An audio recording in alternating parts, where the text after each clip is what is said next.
دیکھیے جی، گزارش یہ ہے کہ یہ فیصلہ چونکہ اب عدالت میں آ گیا ہے اور اس کی اپیل ہو گئی ہے، ہائی کورٹ کی ڈویژن بینچ کی سماعت کر رہا ہے، تو اس پہ بہت تفصیل سے تو اب کوئی تبصرہ نہیں ہو سکتا، لیکن بطور ایک قانون دان کے یا جو ہم نے کیس فائل کیا ہے، میری نظر میں یہ فیصلہ قانونی، آئینی اور دینی طور پہ بالکل غلط فیصلہ ہے۔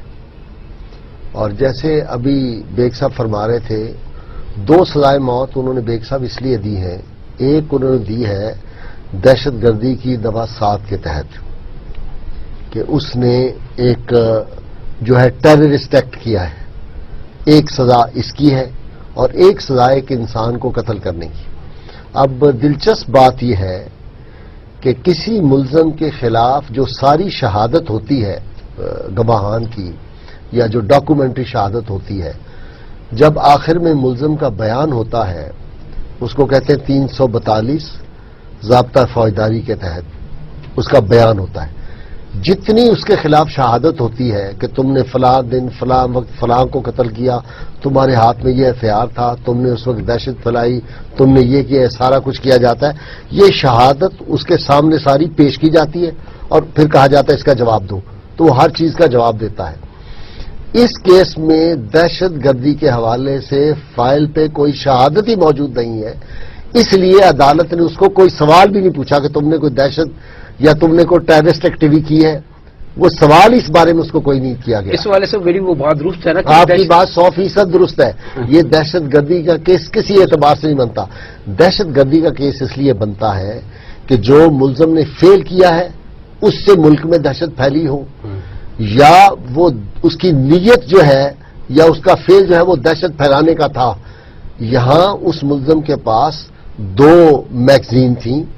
اس نے پہلی میگزین پہ صرف گورنر کو مارا، اس کے ساتھ والے کو کسی کو نہیں مارا، کسی کی طرف سے ایم بھی نہیں کیا، اس کو مارنے کے بعد اس نے گن رکھ کے ہاتھ اوپر اٹھا دیے اور کہا کہ میری کسی سے کوئی دشمنی نہیں ہے، تو اس کا تو مقصد ہی دہشت پھیلانا نہیں ہے۔ اگر دہشت پھیلانا تو وہ فائرنگ کرتا، ہر طرف فائرنگ کرتا، پھر دہشت ملک میں پھیلتی تو لوگ تو ہر دہشت گرد کے خلاف کہتے ہیں کہ ان کو پکڑو مارو۔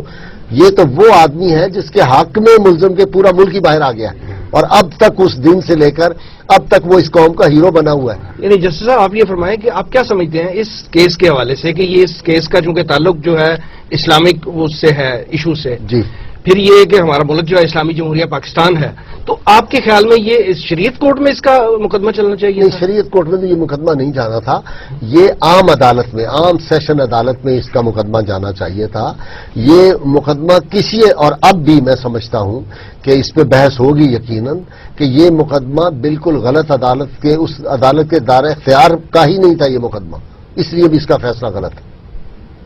اس میں کوئی دہشت گردی کا کوئی ایلیمنٹ ہے ہی نہیں۔ ملزم ایک آدمی کو مارتا ہے جس کے خلاف وہ سمجھتا ہے کہ میں جسٹیفائیڈ ہوں، یہ گستاخ رسول ہے، اور اس کے بعد وہ اپنی گن رکھ کے اور ہاتھ اوپر اٹھا دیتا،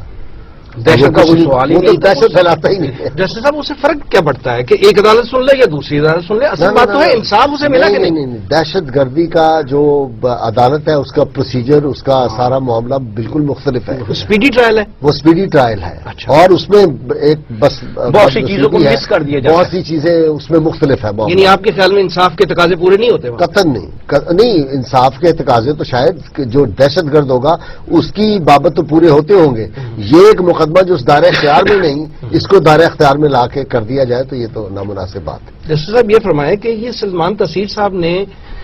توہین رسالت کی بھی تھی یا نہیں؟ اصل بات تو یہ ہے کہ آسیہ بی بی نے توہین رسالت کی تھی، انہوں نے تو اس کی جو سزا اس کو ملی تھی اس کی مخالفت کی تھی، تو ان کو کیوں قتل کر دیا گیا اور آپ اس کے پھر حق میں کہہ رہے ہیں کہ جی یہ انہوں نے ٹھیک کیا اس بندے نے؟ دیکھیے، یہ جو ہے معاملہ، اس کو لوگ نہیں سمجھ رہے، اور میڈیا پہ بھی یہ بد نصیبی سے بار بار آتا ہے کہ جی اس نے قانون کو ہاتھ میں لیا، ممتاز قادری نے۔ ابتداً آپ دیکھیے کہ ایک آسیہ نامی عورت ہے جس نے گستاخی رسول کی، اس پہ باقاعدہ تفتیش ہوئی، ایک لمبی ہر سطح پہ تفتیش ہوئی، مختلف ایجنسیوں نے تفتیش کی، اس کے بعد اس کا چلان ہوا، عدالت میں گواہیاں ہوئی، اس کو سزا ہوئی پورے پروسیجر کے ساتھ، اور اس کو یہ یاد رہے اس کو عام عدالت میں سزا ہوئی ہے، حالانکہ وہ کیس دہشت گردی میں جا سکتا تھا، عام سیشن کورٹ سے سزا ہوئی ہے۔ اس نے اس ملک میں ایک ہیجان پیدا کر دیا اور ایک فتنہ پیدا کیا. اس کو سزا ہونی چاہیے تھی, اس کا ٹرائل وہاں پہ ہونا چاہیے تھا, وہ نہیں ہوا. اب جب اس کو سزا ہوگی تو دنیا میں کبھی آج تک ہوا ہے کہ گورنر صاحب پریس کو لے کے وہاں پہنچ گئے جیل کے اندر اور وہاں جا کے پریس کانفرنس کی, اور وہ ریکارڈ پہ موجود ہے, انہوں نے کہا کہ میں نے صدر سے بات کر لی ہے اور اس کی سزا ہم معاف کروا دیں گے. ابھی تک اس کی اپیل ہونی تھی. سارے معاملات فیصلہ کر دے تب نوبت آتی ہے صدر, اس کے بعد نوبت, وہ تو ابھی سے کام تیار تھا. پھر آپ دیکھیے یہ شرم کی بات ہے اس مملکت کے لیے کہ ریمنڈ ڈیوس نے دہشت پھیلائی کہ نہیں پھیلائی, پورا ملک چیخ اٹھا. دنے دہاڑی اس نے 3 بندے مار دیے, 2 رائفلوں سے اور ایک اس کے کار کے نیچے دیکھے مار دیا, اور اس کو یوں اٹھا کے اور سب باہر بھیج دیا گیا اس کو. اور وہاں دہشت گردی کی دفعہ نہیں لگائی گئی, دہشت گردی کی دفعہ ہی نہیں لگائی گئی. اس عدالت میں اس کا کیس ہی نہیں بھیجا گیا اور اس کو فوراً فارغ کر دیا.